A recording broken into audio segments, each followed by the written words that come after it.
السلام علیکم۔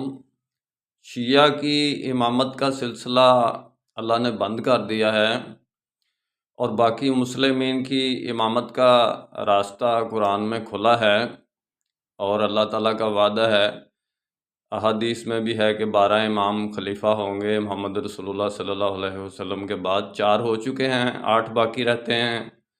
انشاءاللہ ڈیٹیل میں بات پھر ہوگی۔ میرا کام اسلامک ورلڈ کی امن اور یونائٹی کا ہے۔ شیعہ کا امامت کا سلسلہ کیسے بند ہوا ہے کہ یہ کہتے ہیں کہ امام کو شاور بینہم کے طریقے پر آپ عوام، یعنی کہ وہ صحابہ کرام نے جیسے سلیکشن کی امام کی، ابو بکر صدیق کی اور بعد میں جتنے بھی اماموں کی، وہ طریقہ غلط ہے، بلکہ اللہ سلیکشن کرتا ہے امام کی۔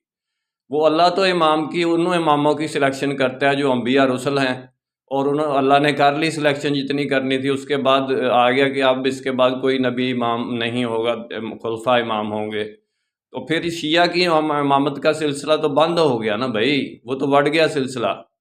انشاءاللہ ڈیٹیل میں بات پھر ہوگی۔ نسبت وحدت خدمت خیر کے ساتھ، اللہ حافظ۔